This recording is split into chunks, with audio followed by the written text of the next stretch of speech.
Thank you so much for talking to us. I know this is a very busy time for you.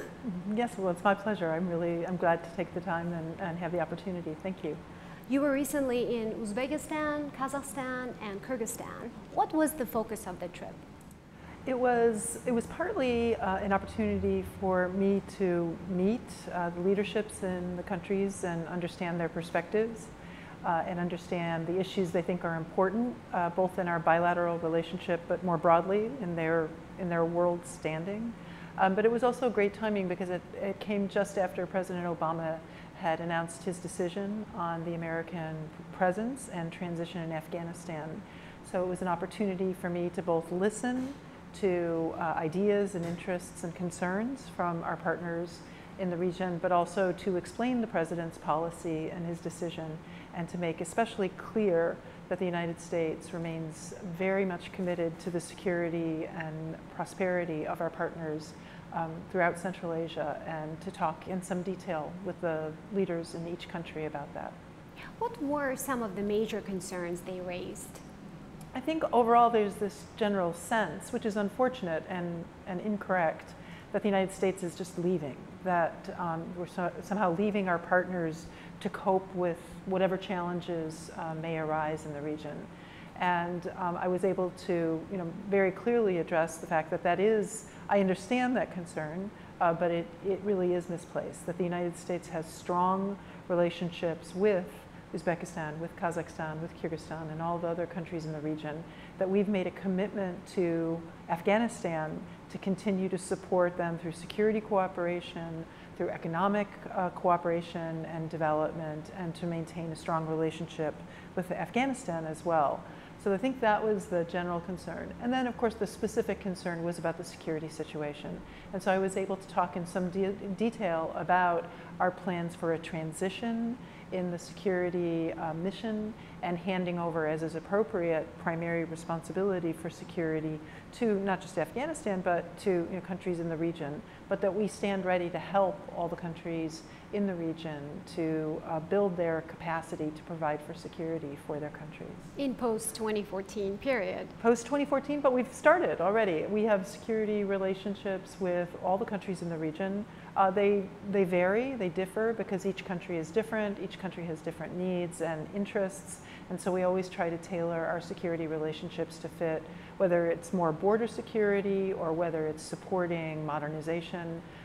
We're ready to work with our partners in the region, and I was able to talk about that. We know that this administration has been reviewing its Central Asia policy for a while now, and based on what you heard from the leaders in the region and based on what we know at this point, what do you see as U.S. priorities and interests in the region? I think our priority is to give the countries of Central Asia every opportunity to be more integrated in the international economy, in the international political system, to make it possible for their societies to be linked up as each desires and as appropriate. So to focus on people-to-people contacts, to focus on educational opportunities, to do whatever we can to improve the investment and business climate with our partners. So much of our focus has been on security because that was necessary because of the Afghanistan mission. But during my trip, I had a very strong view that that is important and the security cooperation needs to continue. But now we have an opportunity with this transition to have a more balanced relationship and to support the engagement of all our partners more broadly in the economic, political, and social spheres as well. The United States has always been criticized for not having a balanced relationship in the region. When we cover human rights violations in the region, and almost every time I interview a human rights activist or advocate, I hear things like, well, U.S. does not dare, U.S. doesn't have the courage, U.S. hesitates to press on some of the really critical human rights issues. What will you do to balance? It's not that hard. I think that, and it's our duty, it's our obligation, but it's also our very strong commitment. The way I explain it when I traveled to partners and did on this trip was that the United States has relationships with countries, not just with governments. And so we have a commitment to doing what we can to engage with and support civil society, young entrepreneurs, students, and actually in each of the countries I visited, in each capital, I actually met with representatives from civil society. When I was in Kazakhstan, I was hosted at a wonderful reception with young leaders from business, from government, from education. And so we shouldn't, our engaging with the societies of these countries is not anti-government, and we can do both, and we do both in the relationships with all of our partners. Are you still pushing for the new Silk Road initiative, concept, vision?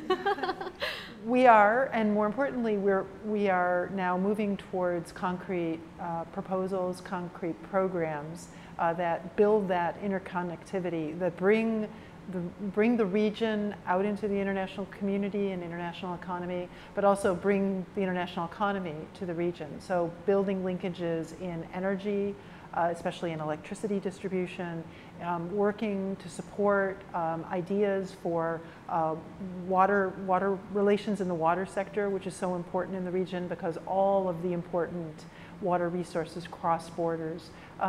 Central Asia is a fabulous, wonderful place that proves that we are all interconnected and that there is no solution that a single country can advance, that it really takes cooperation because we all affect one another. The Fergana Valley is a really great example of that, and that can create complications, but it also creates opportunity. And so the new Silk Road is in that spirit. And I got to hear a lot about how some of these programs are advancing. I frankly also got to hear about some concerns about how they're not making progress. And so it was a good opportunity for me to understand perspectives and commit to coming back here to Washington and working on them.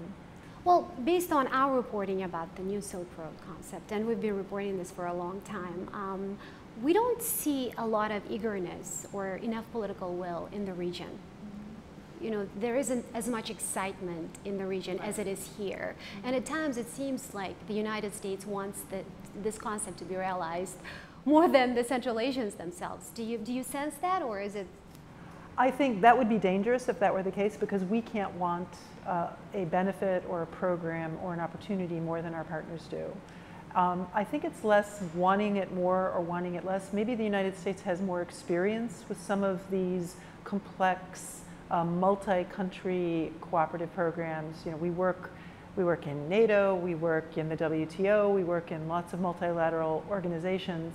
And so even though it's harder to do things together, it's worth the investment. And maybe that's harder for some of our partners in Central Asia to see, because there are issues, there are historic issues of borders, and there are questions about, how do you make it a win-win? But having hesitancy because it's not easy to see the win-win doesn't mean necessarily that there's a refusal to discuss it. And since the time I was in the region, I know that there was a very important meeting in Astana on the idea of various water projects, in particular the Rogung Dam that was held by the World Bank, which is a great multilateral institution.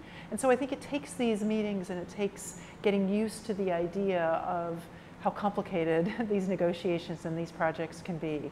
But we're in it for the long haul. So we're happy to work with our partners, even if it does take a little while to sort through all these complexities. And you are supporting the World Bank report on Rogung.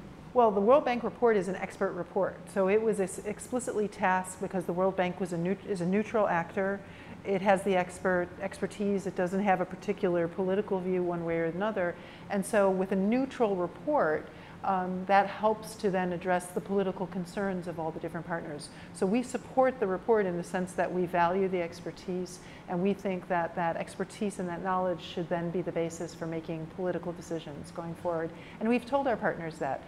Government of Uzbekistan has had some doubts, we know that, but I note that they did send a high-level minister to that meeting, and we take that as a very positive sign that they're willing to engage and address their concern, or speak out about their concerns, but also talk to the partners about that. In the light of what Russia is doing in Ukraine and how things are developing in that part of the world, what is your assessment of how this is affecting Central Asian governments and people? And most importantly, how is this shaping the US policy? There's a long-held cultural connection and shared history with Russia that is valuable and understood by people and governments in the region, and the United States needs to respect that. But I think that there is, frankly, and I heard it when I was visiting, fear and concern about whether Russia is inclined to throw its weight around more generally in Eurasia, not really only focusing on Ukraine. There's a similar concern in Europe. The Baltic states are concerned. So I think Russia is a great country, but I think the Russian leadership and Russian people should understand that it is viewed with concern and even fear by its neighbors, not in the abstract, but because of Russia's actions in Ukraine. This affects US policy largely because we have long stated our commitment, and we have worked very, very firmly to support the sovereignty and territorial integrity of all members of the international community.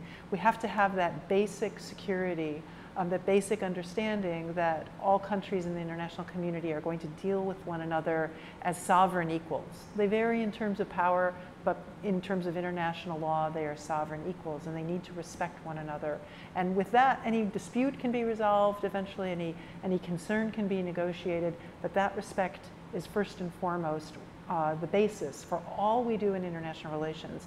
And Russia's failure to respect those principles in Ukraine is a matter of concern for all countries in the international system. So what we are doing is we are reinvesting in our relationships with the countries in the region. We are visiting to make clear that the United States does value those relationships, and we're listening to our partners and listening to their concerns.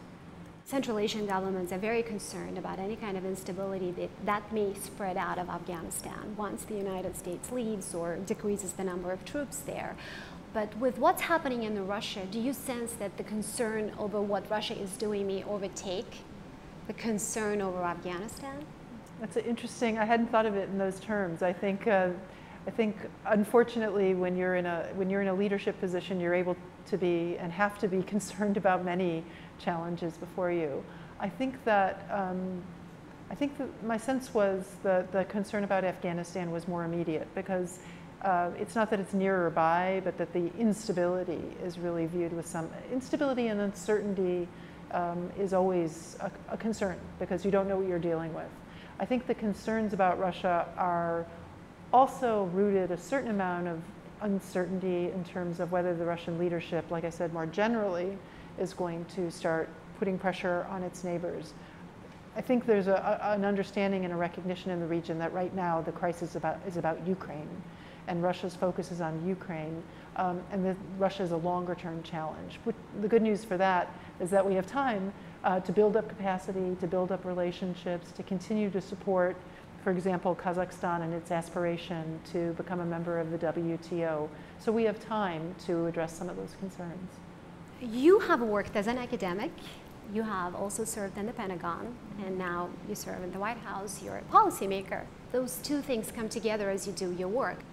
Studying Central Asia from here, you know, knowing how much interest is there in Washington and the decrease in funding for studying Central Asia, do those factors affect your work?